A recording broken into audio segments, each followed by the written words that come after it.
కాకినాడ ప్రభుత్వ సామాన్య ఆసుపత్రిలో రోగులకు మెరుగైన వైద్య సేవలు అందించేందుకు అవసరమైన చర్యలు తీసుకోవడం జరుగుతుందని కాకినాడ ప్రభుత్వ ఆసుపత్రి సూపరింటెండెంట్ డాక్టర్ లావణ్య కుమారి పేర్కొన్నారు. కాకినాడ ప్రభుత్వ ఆసుపత్రి మెడికల్ వార్డు దగ్గర రోగుల సౌకర్యార్థం ఏర్పాటు చేసిన లిఫ్ట్ ను సూపరింటెండెంట్ డాక్టర్ లావణ్య కుమారి ప్రారంభించారు. ఈ సందర్భంగా డాక్టర్ లావణ్య కుమారి మాట్లాడుతూ జీజీహెచ్ లో రోగుల కోసం లిఫ్ట్ ను ఏర్పాటు చేయడం జరిగిందన్నారు.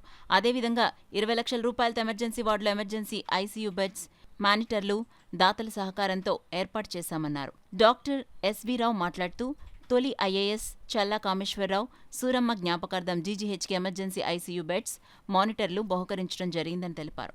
ఈ కార్యక్రమంలో medicine HOD doctor P Yashodamma, emergency HOD K Satyavani, doctor Shailaja, deputy collector Sridhar, nursing superintendent Sandhyarani, EE Giri, DE Chakravarthi, AE Rahul తదితరులు పాల్గొన్నారు.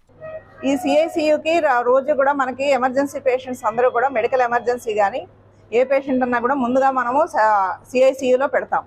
సో సిఐసియుని ఆధునీకరించడం వలన మనం ఎన్నో ప్రాణాలు కాపాడచ్చు. ఈ మానిటర్స్ వలన ఏంటి అంటే మనకి ప్రతిసారి వెంటనే కూడా రోగి నాడి కానీ లేకపోతే పల్స్ ఆక్సిజనేషను, తర్వాత బీపీ, ఈసీజీ మొత్తం అంతా కూడా మానిటర్ చేసుకొని పేషెంట్ని త్వరితగతిన కాపాడి తర్వాత కొంచెం స్టెబిలైజ్ అయిన తర్వాత కన్సర్న్ ఐసీయూకి తరలించడానికి మనకి ఎంతో ఉపయోగపడుతుంది. సో ఈ డొనేషన్ 20 lakhs ఇచ్చి హాస్పిటల్ పురోగతికి తోడ్పడిన సిబి రావు గారికి నా హృదయపూర్వక ధన్యవాదాలు. ఇది ఈవేళ మా గురువుగారు శ్రీ ఎస్విఎస్ రావు గారి చేతుల మీదుగా ఓపెన్ చేయడం అన్నది, ఆయన మాకు టీచరు, మాలాంటి పిల్లల్ని ఎంతమందినో ఎస్వి రావు గారు మమ్మల్ని ఎంతో తీర్చిదిద్దిన మా గురుతుల్యులు ఈవేళ ఆయన్ని కలవడం కానీ ఆయన చేతుల మీదుగా సిఐసిని ఓపెన్ చేయడం కూడా మాకు ఎంతో ఆనందంగా కలిగించిన విషయం. ఈ అవకాశాన్ని పుర ప్రజలందరూ ఉపయోగించుకొని తమ ఆరోగ్యాలను బాగు చేసుకుంటారని చెప్పి పూర్తిగా ఆ యాజమాన్యానికి, సూపరింటెండెంట్కి, యాజమాన్యానికి, డాక్టర్లకి, పారామెడికల్ సిబ్బందికి సహకరించి పూర్తి ఆరోగ్యంతో హాస్పిటల్ నుంచి వెళ్తారని చెప్పేసి మేము ఆశిస్తాం.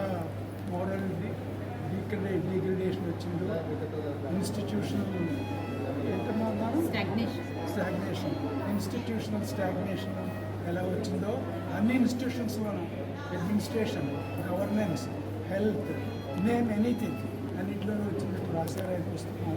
సో ఆయన వారి పేరెంట్స్ తరఫున ఎందుకంటే వాళ్ళ నాన్నగారు ఇక్కడ కాకినాడ జనరల్ హాస్పిటల్లో ఈ హాస్పిటల్లోనే వారు పరంపదించారు. అందుకని వారి జ్ఞాపకాలకు ఆయన చాలా కాలం 2 సార్లు ఐఏఎస్లో రిటైర్ అయ్యారు. అమెరికాలో యునైటెడ్ నేషన్స్లో రిటైర్ అయ్యారు. రిటైర్ అయ్యి వచ్చిన తర్వాత హైదరాబాద్లో సెటిల్ అయ్యి వారు ఈ చిన్న వారి తండ్రి గారి జ్ఞాపకార్థం, పేరెంట్స్ జ్ఞాపకార్థం ఒక 20 లక్షల రూపాయలు ఆయన ఈ హాస్పిటల్కి, ఈ ఎమర్జెన్సీకే, ఆ రోజుల్లో ఉన్న ఎమర్జెన్సీకే వాళ్ళ ఫాదర్ తీసుకురావాల్సి వచ్చిన పరిస్థితి ఏర్పడింది. అందుకని వారి జ్ఞాపకార్థం, వారి స్మరణ నిధిగా ఉండేటట్టుగా ఇది ఈ 20 లక్షలు ఇచ్చి ఈ బ్యూటిఫుల్ బిల్డింగ్లో ఇంతమంది స్టాఫ్, అందరూ కావాల్సిన వాళ్ళు వీళ్ళందరి ఆధ్వర్యంలో ఇది చేస్తూ చాలా బాగా చేశారు.